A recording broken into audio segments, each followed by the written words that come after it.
Miss Abby here. Today I wanted to read to you Emmanuel's Dream, the true story of Emmanuel Ofosu Yeboah by Laurie Thompson and Sean Qualls.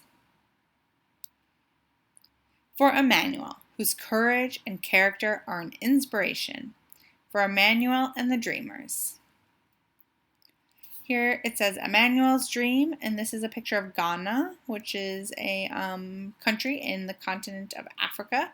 And here it has Accra, which is the capital of Ghana. In Ghana, West Africa, a baby boy was born. 2 bright eyes blinked in the light. 2 healthy lungs let out a powerful cry. 2 tiny fists opened and closed. But only 1 strong leg kicked. Most people thought he would be useless, or worse, a curse. His father left, never to return. But his mother had faith. Her name was Comfort, and she named her first child Emmanuel, meaning God is with us. As Emmanuel grew, Mama Comfort told him he could have anything, but he would have to get it for himself. He learned to crawl and hop, to fetch water and climb coconut trees. He even shined shoes to earn money. Most kids with disabilities couldn't go to school. Still, Emmanuel's mother carried him there, until one day she said, "You are too heavy." From then on, Emmanuel hopped to school and back, 2 miles each way, on 1 leg, by himself. At first, nobody would play with him, so Emmanuel saved his money and bought something none of his classmates had, a brand new soccer ball. Of course he would share it, if he could play too, lunging and spinning on crutches his grandmother had found for him. And kicking the ball with his good left foot, Emmanuel earned their respect. His new friends sometimes used their lunch money to rent bikes. Would Emmanuel be able to join them? His friend Godwin pushed him fast so he could balance. Over and over again, Emmanuel fell hard, but finally he rode. When Emmanuel was 13, Mama Comfort got very sick. She could no longer sell vegetables at the market, and Emmanuel's sister and brother were too little to work. He would have to support them. Against his mother's wishes, Emmanuel snuck out and boarded a midnight train to the bustling city of Accra, 150 miles away, alone. He didn't know it then, but it would be 2 years before he saw his family again. Emmanuel arrived full of hope. There were so many people, but no one would hire him. Shopkeepers and restaurant owners told him to go out and beg like other disabled people did. Emmanuel refused. Finally, a food stand owner offered him a job and a place to live. When Emmanuel wasn't serving drinks, he kept busy shining shoes. One morning when Emmanuel went to buy shoe shining supplies, he earned money and sent it home. One morning when Emmanuel went out to buy shoe shining supplies, the shopkeeper thought he was there to beg and scolded him. Insulted, Emmanuel slammed his money down on the counter. The shopkeeper apologized, but Emmanuel would never forget.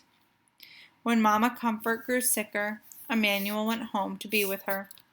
From her bed on Christmas Eve, she told her son, "Be respectful, take care of your family, don't ever beg, and don't give up." By the next morning, Emmanuel's beloved mother had died. He was heartbroken, but he knew her last words had been a gift. He would honor them by showing everyone that being disabled does not mean being unable. It was a big dream, but Emmanuel had a plan. Emmanuel had a sharp mind, a bold heart, and 1 strong leg. All he needed was a bike. At first, no one would help. At first, no one would help. They thought his plan to bicycle around Ghana was impossible. Then Emmanuel wrote to the Challenged Athletes Foundation, all the way in San Diego, California. They sent him a bike, plus a helmet, shorts, socks, and gloves. Emmanuel started training for the long ride. He persuaded the king of his region to give him a royal blessing. He went door to door asking for additional support. Finally, he hired a taxi to follow him with drinking water, a camera, and his best friends. Then Emmanuel tied his right leg to the bike's frame, jammed his left foot into a flip-flop attached to the pedal, and rode. Emmanuel pedaled through the bustling city of Accra. He pedaled through rainforests, over rolling hills, and across wide, muddy rivers. He pedaled past oudum forests and plantain farms and through the market city of Kumasi. He pedaled as trucks roared past on narrow highways, and wild animals stalked his thoughts. He pedaled through vast grasslands and into the ancient city of Tamale. He rode up, down, across, and around his country, proudly wearing the colors of its flag on a shirt printed with the words "the pozo," or the disabled person. Along the way, Emmanuel talked to those with physical challenges and those without, to poor farm workers and healthy landowners, to religious leaders, government officials, and reporters. He wanted everyone to see him and his disability. He wanted everyone to hear him and his message. The farther Emmanuel rode, the more attention he got. Children cheered. Able-bodied adults ran or rode along with him. People with disabilities left their homes and came outside, some for the very first time. The young man once thought of as cursed was becoming a national hero. He completed his astounding journey, pedaling south to the sea and back up to Accra, nearly 400 miles in just 10 days. But Emmanuel's success goes even further than that. He proved that one leg is enough to do great things, and one person is enough to change the world. In this world, we are not perfect. We can only do our best. Emmanuel Ofosu Yeboah. Emmanuel still isn't giving up. Since completing his first long-distance bike ride across Ghana in 2001 at the age of 24, he has competed in major athletic events and won international awards. He also continues to work on behalf of the disabled. He has a scholarship fund to help children with disabilities attend school, and he helps organizations distribute wheelchairs to those in need.